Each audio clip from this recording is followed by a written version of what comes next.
Hello and welcome back to Wolfden Wanderings with SRJ26.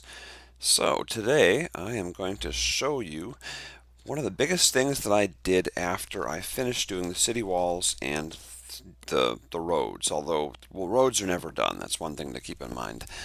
But one of the things I did was I like to make sure that anyone coming on the server has a good source for food. So once I had the roads and the walls done in the Central Park, well, I made this.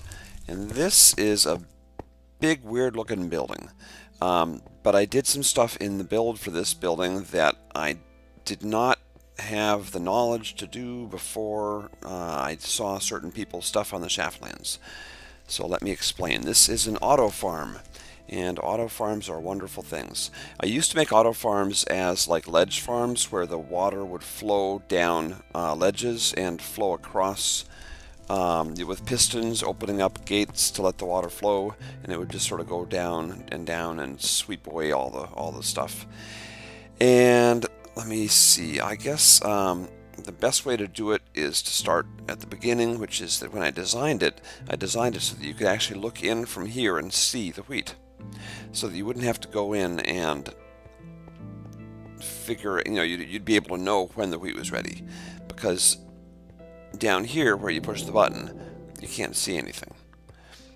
So down here you're like, I don't know if the wheat's ready. Is it not? I don't know, we'll push it anyway. When you push that button right there, what happens is the power goes up through this central thing here, and right there, see that repeater? The power goes in here, and there's a ledge up there, and that ledge takes the power across the edge of all that smooth stone brick there, and it powers that dispenser, that dispenser, that dispenser, and that dispenser. And it flows all the wheat on this level and the level below it. Looks like I broke a piece there, or someone did.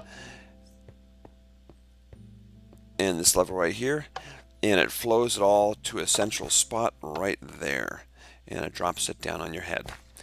The soil is hydrated from the sides there, so that's why there's a channel. And the neatest thing about this, or the weirdest thing about this, is that you see how you've got all these other things here. It's not just one dispenser and then like brick, and those are furnaces. So why furnaces, and why did I set them up so that they're facing each other and you can't actually see the open end? Simple design. I wanted that stripe that comes from that little marking that comes from the dispenser. I'm going to actually hit that, and we can watch the stuff flow down, and it can all accumulate there if you wanted to. Let's go back up and take another look at the stripe there, because that's sort of an important design element here. Let me just make sure we're good. Okay, so you see you've got that line there, and it's just because dispensers have the same pattern on the side as ovens do. So if I don't push the button again and I go upstairs, the thing's full of water. And that's because dispensers work in that funny way where when you power it, it'll either push out or pull in the water, depending upon where the water is currently. So people who don't know what they're doing will leave the thing full of water, and we have to go in and deal with that, which is kind of a pain. But it's not a high learning curve. It's pretty simple. People figure it out quickly enough. Let me see. Do I have? Oh, good. All right. I gotta go deal with that one block that's not tilled. So this produces more than one stack of wheat, which is really nice. What that lets us do is you can there we go. Well, what I do is I'll get a stack of bread, but I'll always leave a little bit extra, because you never know when someone will be coming through and they won't have time, or they won't feel like they have time to deal with replanting and all that. So there'll always be a little bit of sort of charity bread left for someone who's in a pinch and just doesn't have time to deal with actually replanting the fields. So that is how that works. Um, the design that I did here, whoa, there's another one. That's kind of weird. Let me pop that in place. This was also one of the first buildings that I had actually intentionally started using cobblestone walls, which are now one of my favorite things in the whole world because you can do really neat things with them. And as soon as I finish this, I will just take another look outside and show you that. Um, I really love this building. I think it's probably one of my better builds on the server, even though it's not very big and not very epic. I just really like the way it came together. I like the look of it. Oh, and you've got glowstone in the ceiling here, so keep the mobs away and keep it well lit. You can go up on the roof, and there is plenty of room to actually add more levels. I could add, 10 levels to this if I wanted to. I don't think there's much point because we don't really go through food that fast. But in theory, this can go vertical for quite a ways, and it should work.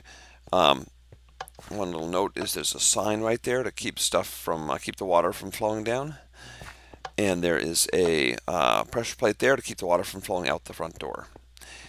And so here are the cobblestone walls used for pillars in this back part. Completely unnecessary, but I always like to make things look like they're supported. So, and here are cobblestone walls on the inside here to give you a little bit of security. Otherwise, if something spawns out there, it can just walk right in, and you never want that. So let's just get our bread baked. I don't know why you don't actually have to bake bread. It's a very strange game.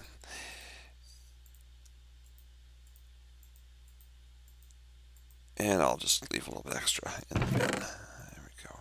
So here we go. I dropped the extra in, and now we've got some charity bread, and I've got some bread in my inventory. And let's go back up here. There's a cave down there because there's a zombie I hear every once in a while.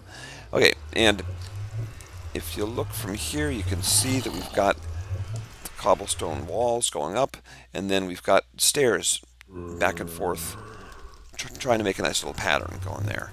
And then we've got, of course, our favorite mossy cobblestone to be that center stripe. So, yeah, that is the auto farm. That's what I wanted to show you today. It's nothing incredibly special, but I really like how it came out, and that's one of the first things you do when you build a town. So our first episode was my house, because I got a house. Second episode was the walls and the roads, mostly the walls. Well, third episode is this. I want to show you this because it's just one of those basic building blocks to creating a community. And that is all for today. So, thank you for watching. This has been SRJ26 with a quick look at another thing on Wolfden. Leave a comment if you want to see anything specific. Otherwise, in a day or two, I'll probably pop out another one of these and show you something else. Thanks for watching, and see you later. Bye-bye.